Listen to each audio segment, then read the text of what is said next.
3 দিন ধরে মা ক্যান্টিন বন্ধ। দৃষ্টিহীন অসহায় দুস্থরা ফিরে যাচ্ছে মুড়ি অন্য খাবার খেয়ে দিন কাটছে, জানাচ্ছে পরিচারিকা। মুখ্যমন্ত্রীর স্বপ্নের প্রকল্প মা ক্যান্টিন ইসরায়েল ইরান যুদ্ধে প্রত্যক্ষভাবে পড়ল।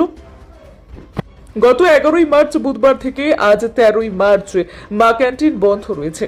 বসিরহাট টাউন হাই স্কুলের পাশে বসিরহাট পৌরসভার উদ্যোগে এই মা ক্যান্টিন বসিরহাট শহরের প্রাণকেন্দ্রে বহু দুস্থ অসহায় মানুষদের পেট ভরার অন্য খাবার দিয়ে আসছেন। প্রতিদিন 300 জনের করে মা ক্যান্টিনে রান্না হয়, জানাচ্ছেন সুপারভাইজার সুনন্দা পূজারী সহ 4 জন, যেখানে 5 টাকায় ডিম ভাত ডাল সবজি, যা অসহায় মানুষদের খাবারের মূল কেন্দ্র। যুদ্ধের প্রভাবে এলপিজি গ্যাসের দাম দ্বিগুণ হয়েছে। বিকল্প কাছে রান্না করার জন্য ব্যবস্থা নেই।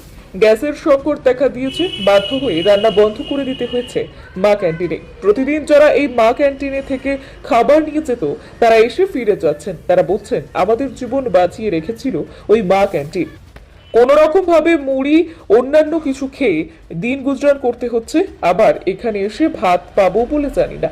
ক্যান্টিনের সদস্যরা বলছেন, কবে গ্যাস আসবে, কবে আবার পেট ভরে খাওয়াতে পারবো জানি না। খুব খারাপ লাগছে, অসহায় মানুষ এসে ফিরে যাচ্ছে। মনের দিকটা পিছিয়ে পড়ছি।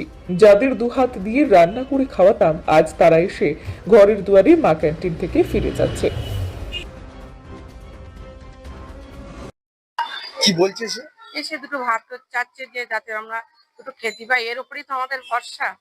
সারাদিন খেটে খুটে এসেই আমাদের খাওয়া দাওয়া যে না আসে বসে আছি। কারা আসছে নিয়েছে? ওই ভ্যান ট্যান নিষ্কাশি চালায়। দুঃখ গরিব মানুষ আছে। হ্যাঁ, গরিব মানুষ আসে, ওই যারা জন মজুরি হ্যাঁ। ওরা আসে।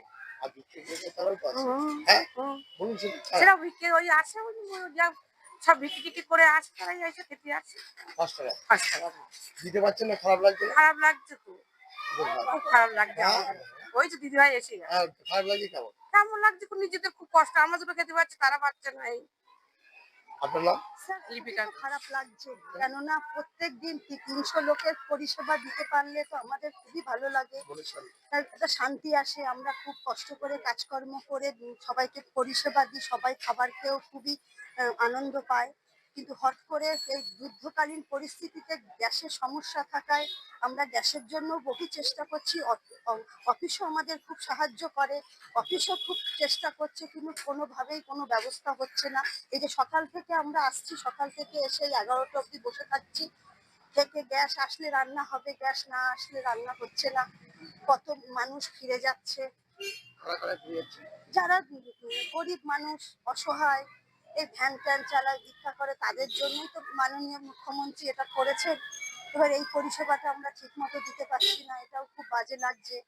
এবার বারবার তাদের, এবার যতক্ষণ স্যার গ্যাসের না হবে ততক্ষণ তো আমরা কিছু বুঝতে পারছি না।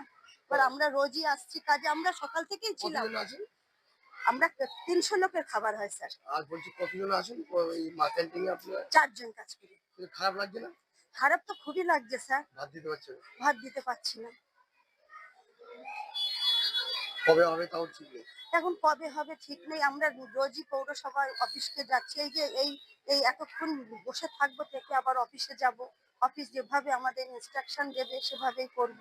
অফিসও খুব চেষ্টা চালাচ্ছে, অফিস আমাদের পাশে আছে বলে আমরাও এই পরিষেবাটা। তিনি কাঠ পাচ্ছেন না, কাঠও পাচ্ছেন না, কাঠের তো আমাদের কোনো ব্যবস্থা স্যার কোনোদিন হয়নি। এবার কাঠেরও তো ব্যবস্থা সেভাবে কোথায় করবো কি, কারণ অফিস যেরকম বলবে সেরকম ভাবেই তো আমরা কাজ করি।